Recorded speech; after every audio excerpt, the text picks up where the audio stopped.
Já a seguir, vice-versa, com Miguel de Tiago e João Almeida, que está nos estúdios do Porto. Nesta altura estamos com alguns problemas a entrar em contacto com o João Almeida, por isso começamos este vice-versa com o Miguel Tiago. Olá, viva, muito boa noite. Boa noite. Hoje há alguns temas que dominaram a atualidade, nomeadamente o debate quinzenal, em que houve ali uma troca de palavras entre o Primeiro-Ministro e António José Seguro e ficou dominado também por esta questão da consagração na lei fundamental do limite do déficit. Qual é a sua opinião? Bem, eu julgo que o Jerónimo de Sousa caracterizou muito bem no debate quinzenal com o Primeiro-Ministro essa tentativa e chamou, se não estou em erro, e tentando utilizar os termos que o Jerónimo de Sousa utilizou, golpe constitucional, porque estamos de facto perante um golpe constitucional. Se vier a introduzir, ou se quer pensar em introduzir na Constituição da República Portuguesa uma norma que condiciona todas as outras normas constitucionais e, portanto, passa a ser quase como uma super norma da Constituição que condiciona todas as opções políticas e é claramente uma norma antidemocrática porque retira ao Estado uma capacidade fundamental, que é a gestão do seu próprio orçamento. Há uma perda de soberania. Há uma perda de soberania evidente que coloca, curiosamente ou não, os países, as grandes potências europeias, numa vantagem óbvia, porque a austeridade tem efeitos diferenciados consoante também a capacidade de cada um dos países. Capacidade de cada um dos países. E, portanto, é óbvio que para um país como a Alemanha, há uma política de austeridade, que eventualmente a vir a ser seguida, terá um impacto que o posiciona em vantagem com, por exemplo, um país periférico como Portugal, que já tem um nível de vida próximo dos limiares da miséria. Mas o que é certo é que essa foi uma decisão que saiu da última Cimeira Europeia, exatamente o que também era o tema central deste debate quinzenal, o que tinha saído dessa Cimeira Europeia, mas este é um problema que coloca aqui algumas questões ao nível da constitucionalidade. E, pelos vistos, não falando na questão portuguesa, na própria Alemanha há algum ceticismo que esta norma pudesse vir a passar. Bem, eu sobre a Alemanha julgo que falarão melhor os alemães e o povo alemão, mas é óbvio que sobram muitas dúvidas sobre a constitucionalidade e muito mais da eventual tentativa de colocar esta norma através de outra legislação que se viesse a dar um valor reforçado, como se falou eventualmente da introdução desta norma na Lei de Enquadramento Orçamental. Isto, no essencial, significa uma perda de soberania e um empobrecimento da democracia. Um empobrecimento muito substantivo, porque retira-nos, enquanto Estado, e retira ao Governo, por essa via, a capacidade de gerir o orçamento. Mas Portugal tem margem de manobra. E, portanto, vamos lá ver. Nós temos que, antes de mais, compreender se o dogma do déficit trouxe até hoje algum benefício a Portugal. É um desafio que fazemos. Nós ouvimos, eu pelo menos desde que me lembro, que ouço esta campanha em torno do déficit. É uma campanha pesadíssima. O povo português, certamente, que durante tanto tempo não terá ouvido falar, como ouviu falar do déficit, sobre outra coisa qualquer.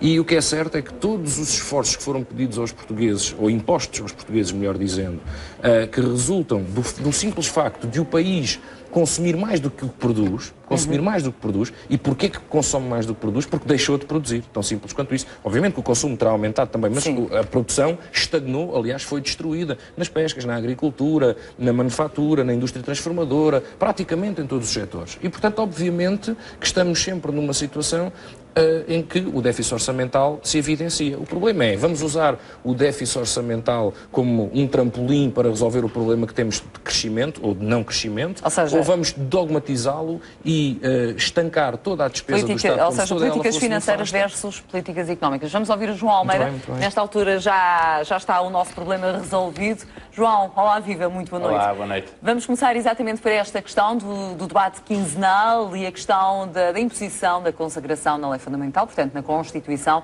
do limite ao déficit.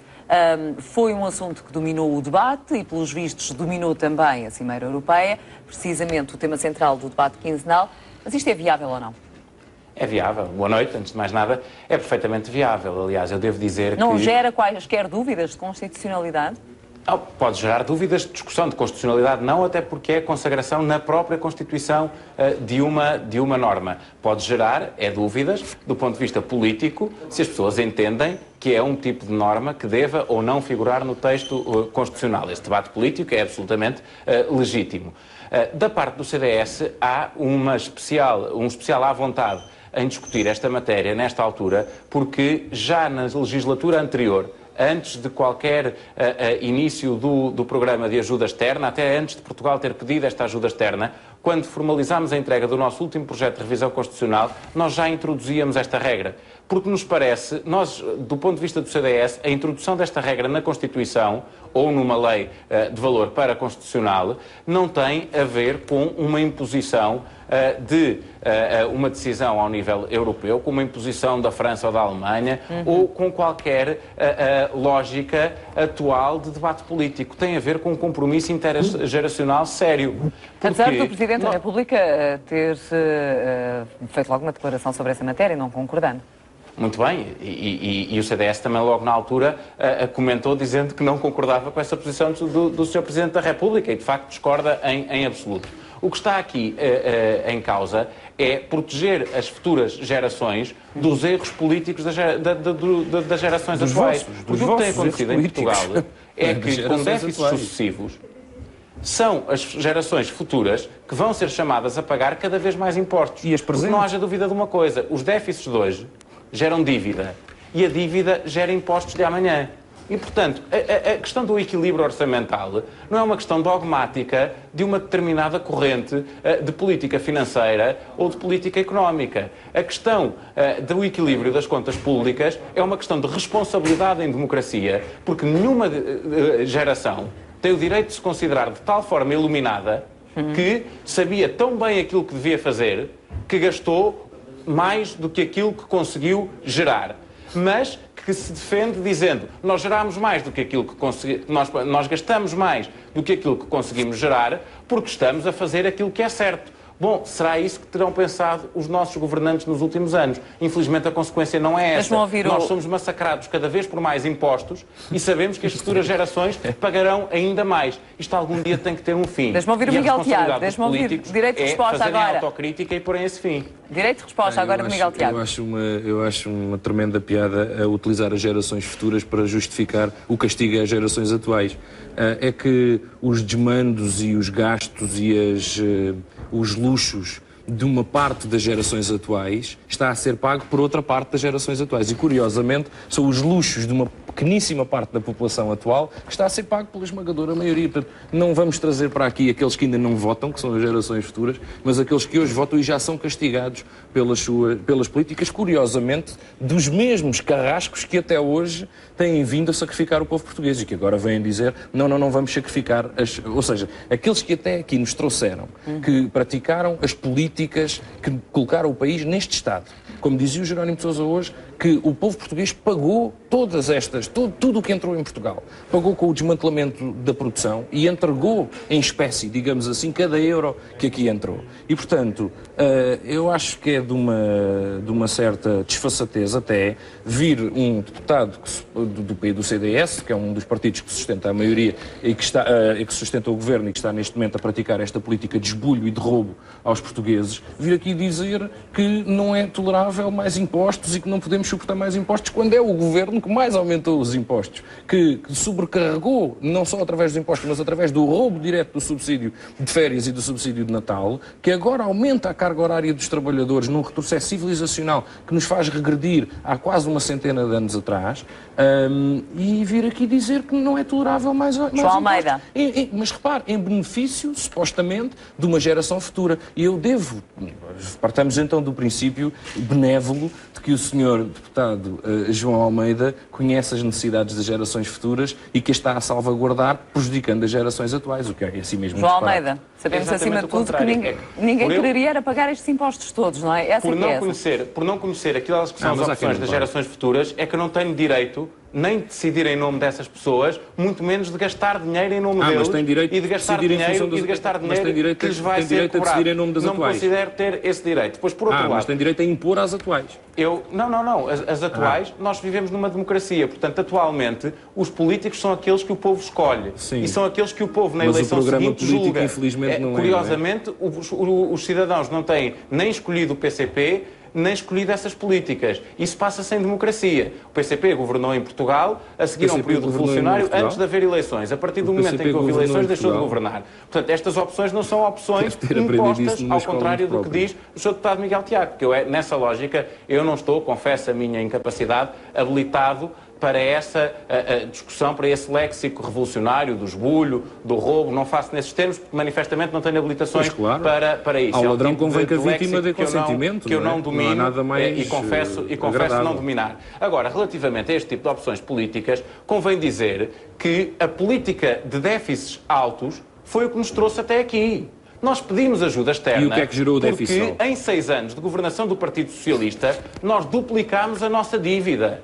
Foi o facto de termos duplicado a nossa dívida, de termos o país completamente sobreendividado, acima de 100% do PIB, ou seja, a devermos mais do que aquilo que produzimos ao todo, o país inteiro, público e privado, durante um ano inteiro.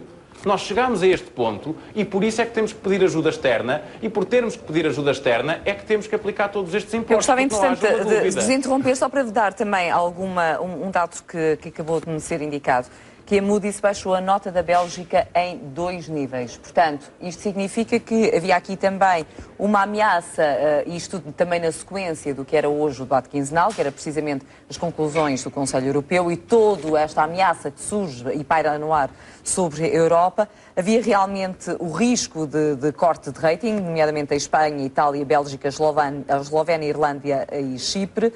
E o que é certo é que a Moody's acabou por baixar a nota da Bélgica. Isto poderá também ter aqui consequências, João? Não, consequências tem sempre.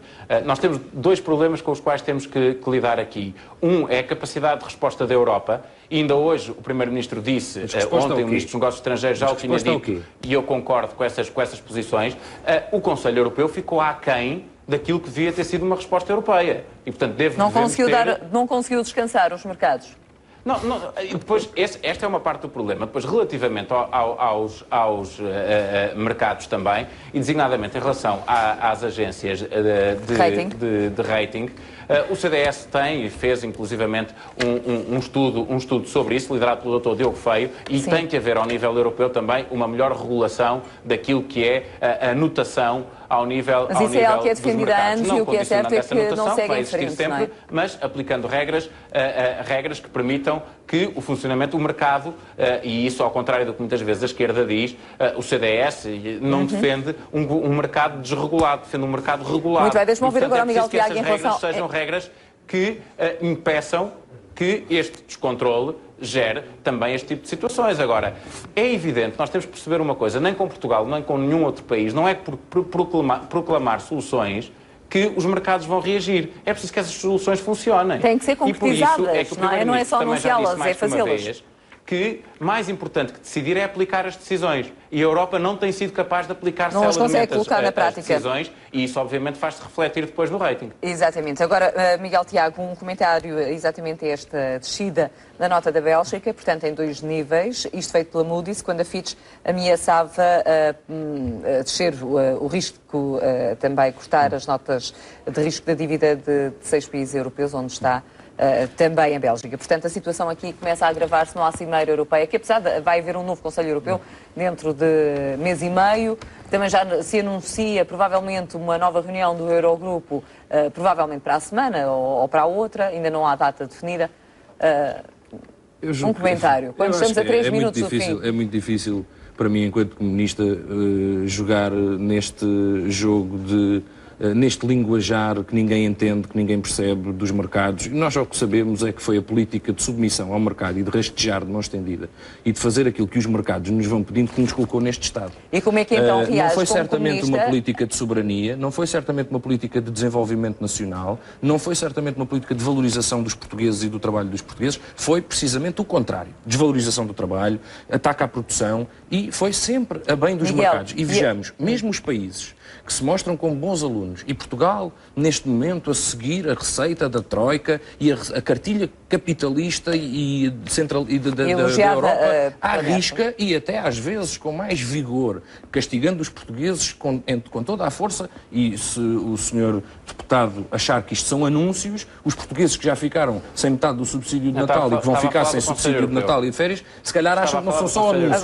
porque no Natal já se vai sentir. Mas nós estamos a falar de países que aplicaram as medidas, como por exemplo na Grécia, e isso demonstra bem, o rating a cair, como o rating a cair agora em Portugal na banca portuguesa, demonstra bem que isto, enquanto houver espaço para que o grande capital e o capital financeiro continue a especular, seja com a dívida bancária, seja com a dívida dos países, a dívida soberana, vai continuar a fazê-lo, porque daí obtém lucros cada vez mais gigantescos. Pois, e, portanto, enquanto este sistema garantir que há uma elite no topo da pirâmide que continua a lucrar às custas da base da pirâmide, que vai abatendo cada vez mais para baixo, este sistema vai continuar a baixar os ratings sempre que isso lhe convier, por mais bem comportados que sejam os países. Vamos deixar agora o último minuto para o João Almeida, em relação a esta descida também de rating dos bancos portugueses. 8 estão no lixo. Sim, mas isso, como a própria Standard & Poor's explicou, decorre da alteração dos critérios da própria Standard & Poor's. Exatamente, portanto, mas não deixam de estar no lixo. Os bancos portugueses, como desceram os bancos de muitos outros países. Acontece que os nossos já estavam num rating baixo. O que acontece, e que é importante, foi aquilo que hoje o Banco de Portugal divulgou, que tem a ver com a análise à capacidade de os nossos bancos responderem às responsabilidades que têm em termos de crédito concedido e que revelam uma solidez que é uma solidez bastante significativa e uma necessidade de recapitalização abaixo daquilo que poderia ser previsto. E, portanto, naquilo que nós nos temos que concentrar neste momento é em perceber uma coisa. Se há um caminho no próximo ano da austeridade, que é um caminho de dificuldade, há outro que nós não podemos deixar de trilhar, que é o caminho das reformas estruturais. Portugal, se não fizer essas reformas estruturais, de facto, não há medidas de Conselho Europeu, não há austeridade que lhe valha. Agora, se nós conseguirmos reformar a justiça, se conseguirmos reformar a concorrência, se conseguirmos reformar a legislação de trabalho, nós teremos condições para crescer. João Almeida, Miguel Tiago, vamos ter que ficar por aqui. João Almeida, Miguel Tiago, muito obrigada por terem estado no Vice-Versa. Voltamos às 22, até já.